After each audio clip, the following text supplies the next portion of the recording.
I don't know if y'all experienced this or not, but I got a 2017 Chrysler Pacifica. Love my van. Clean as a board of hell. When I got the van and looked at it, checked it out on the outside, inside, did a little work on the brakes. Painted my brakes and rotors, they was rusty. Painted them black. But everything was perfect. Even when I checked out when you check out a new car, kick the tires, interior, clean as the board of hell. Doors sliding, perfect. Seats, I did some cleanup work. Ordered the original Chrysler mess. It didn't come with the mess, but when I say it was clean, it was clean. But I noticed that the few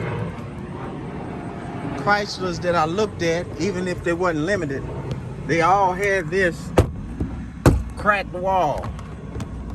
I didn't know if they knocked something, but I believe it's something in the defect on this wall.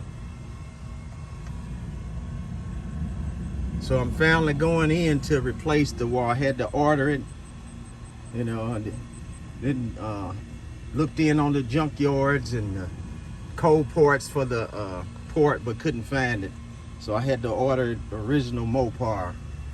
So I'm ready to go in and try to replace it. First step is to get the seats out of the way.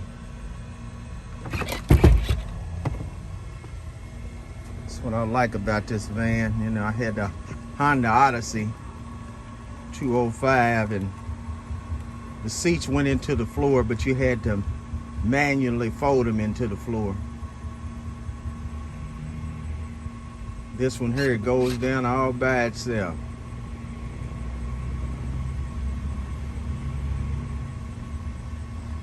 My first pop-up's gonna be the rear floor panel. Get that out of the way. My next pop out's gonna be this insert here.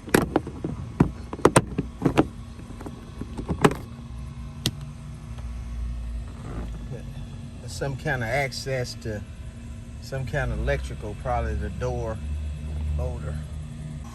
Next I'm gonna let the shade down. The new rear right door trim comes with the shade, but it doesn't come with this apparatus right here where the speaker is. So I'm gonna have to disconnect the speaker wires and the control for the USB. Behind here is the release for the seat belt. Because the seat belt screw is gonna have to come out for this installation. Figured out too, this rear third row seat is gonna have to come out, and that's just gonna entail removing the screw that's hidden under here, the hider, this screw, and the seat's gonna have to come out because this panel drops down below the thing. I removed the other two bottom bolts. One on the left, one on the right. Disconnected the wiring harness.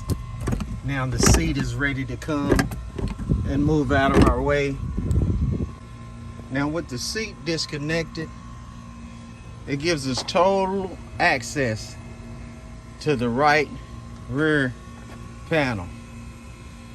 Seat just easily goes on the side, and you gotta worry about, that's what I'm worried about, scratching up something or messing up the seat because it's fine leather. Just move it to the side. Now I have total access to the rear right panel for removal. I got the back piece snapped loose. Trying to see if I have to remove this top piece. maybe not. Got the bottom piece right here loose. Look like it's everything to release it. Got the trim panel down.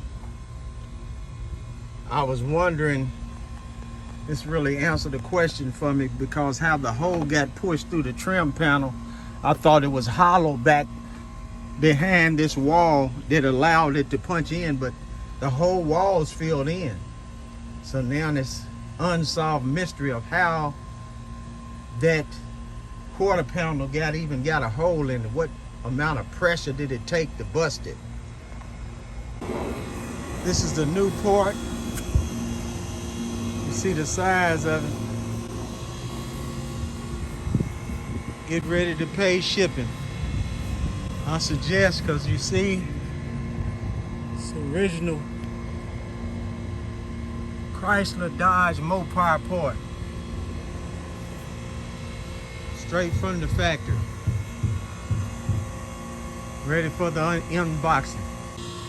This port needs a massive box, because let me tell you, this port is huge.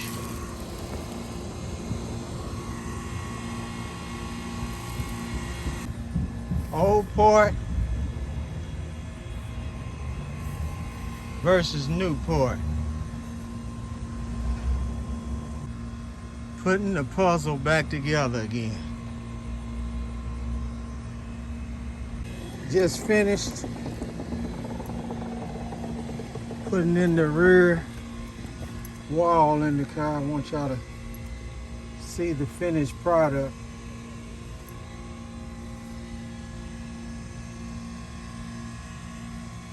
Everything put back together.